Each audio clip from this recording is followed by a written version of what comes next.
vision. To give you some idea of their relative sizes, we've set the shrine on a podium that has exactly the same measurements as the chamber, roughly 21 feet tall by 13 feet wide by 12 feet high. A gap of about 26 inches separated the shrine from the walls on all four sides. On the floor all around the shrine, funerary goods had been placed for the journey into the hereafter.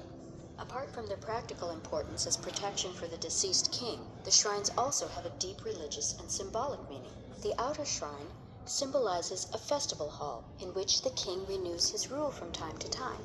That is, his otherworldly, heavenly rule, because even the powers of a ruler become exhausted after a while and have to be renewed. Every part of the outside of this festival hall is decorated, including the doors. Every detail has a significance and fits into an overall concept.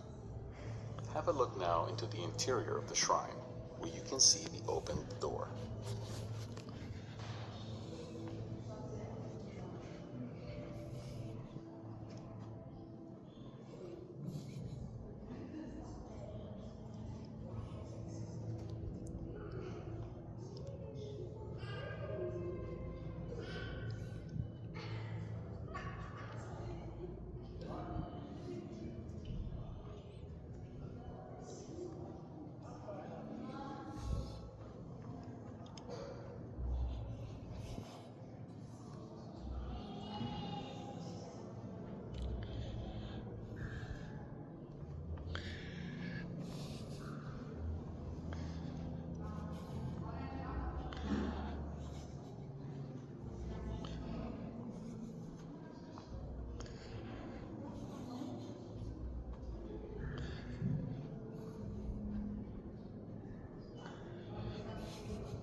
On the surface of the shrine's floor, you can see a sketch Howard Carter made to illustrate the way the four shrines were nested inside each other in the burial chamber.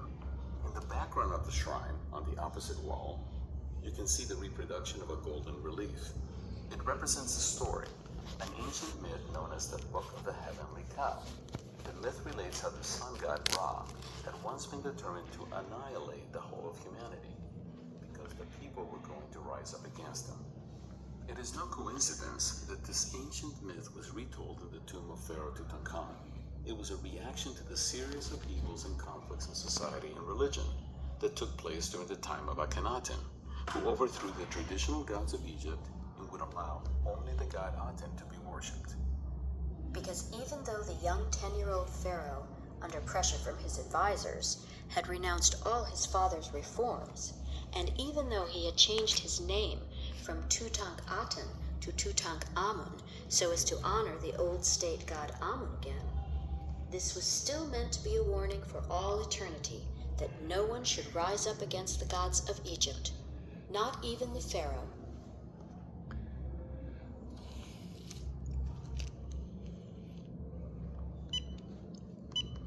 The four walls of the burial chamber were decorated with beautiful paintings, which we have reconstructed here.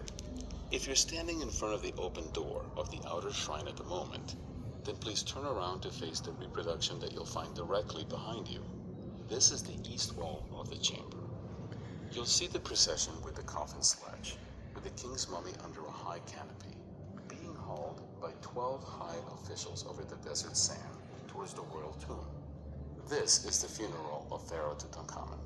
All of these images are an introduction to the great mysteries of eternity as they were seen and believed by the ancient Egyptians. The deceased king, Tutankhamun, is magically transfigured. He is united with the goddess of the sky and thus himself becomes an immortal god. The golden yellow color of the background to all of these scenes is a reference to the so-called House of Gold, in which the rituals of the funerary cult were performed. Also, the light of the sun is golden and serves to light the king's way into the depths of the underworld. If we follow the rope with which the high officials are pulling the dead king's sarcophagus, it will lead us to the next scene. Just go around to your left. On this wall, you'll see a story in pictures, which you'll need to look at from the right to the left. The dead king Tutankhamun is firstly transfigured by Ai, who is already depicted as the successor of Tutankhamun and is now dressed as a mortuary priest with the skin of a hunting cat. He stands before the mummy of the king, now transformed into Osiris, and points a magical implement towards him that enables the deceased to use their senses again and to eat and drink. We call this ceremony the opening of the mouth. After this, Tutankhamun is welcomed into the hereafter by Nut, the mighty goddess of the sky. To the left of this, by the west wall, at the mythical location of the sunset, Tutankhamun now appears before Osiris, the god of resurrection with the dark green face. Behind Tutankhamun stands his immortal energy, his so-called Ka, identifiable by the raised arms above the Ka's head.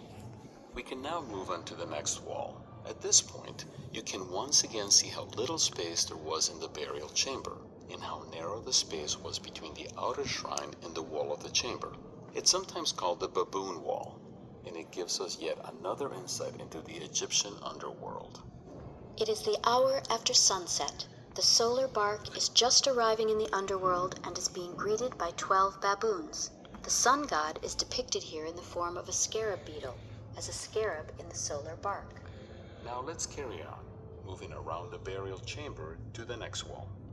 This last wall, which is the south wall of the burial chamber, shows a now deified Tutankhamun between two other gods. On the left is the jackal-headed god of the dead, Anubis, and on the right is the goddess Hathor. Both deities protect the king. The scenario originally continued further to the left, behind the figure of Anubis, but Howard Carter was forced to break open this part of the wall. Otherwise, he wouldn't have been able to get the individual pieces of the shrines out of the chamber. In the actual tomb of Tutankhamun, in the Valley of the Kings, this part of the wall painting can no longer be seen, but in our exhibition, you can see it as a reconstruction. It shows the goddess Isis, consort of Osiris, standing to the left of the jackal-headed god of the dead. Behind her squat 3 gods of the underworld.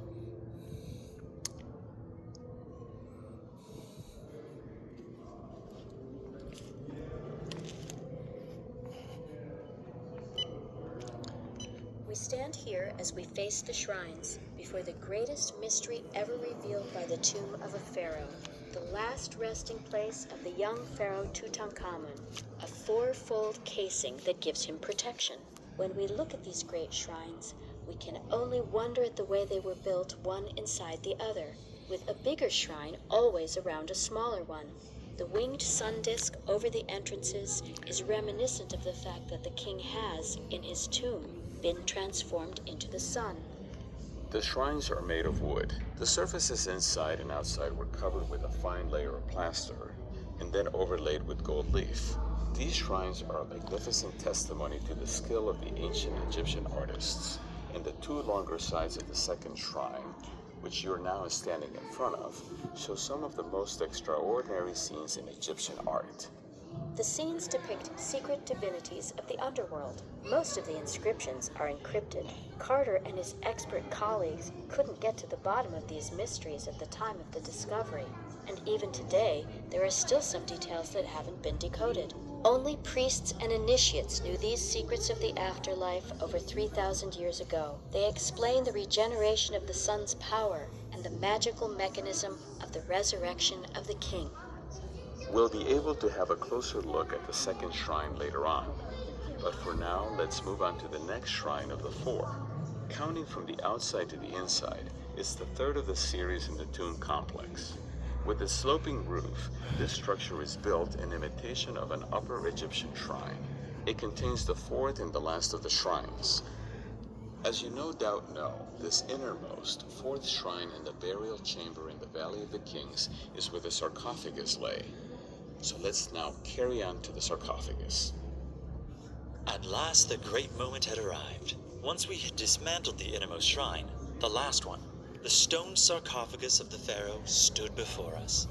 It was 2 3/4 meters, or about 9 feet in length, and 1.5 meters, or about 5 feet wide, hewn from a single block of yellow quartzite and covered by a granite slab weighing 600 kilograms, or more than 1,300 pounds as we later discovered.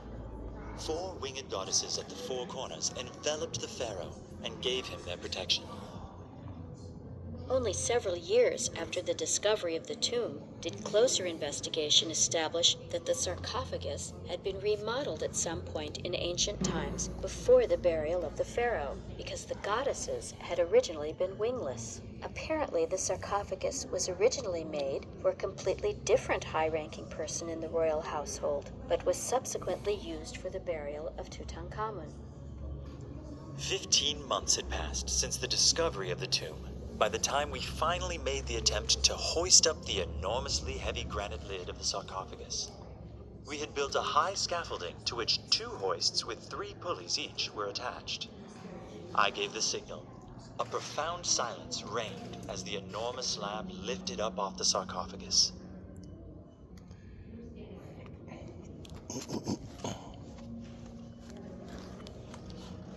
Where did Beba go? Huh? Well, I don't know.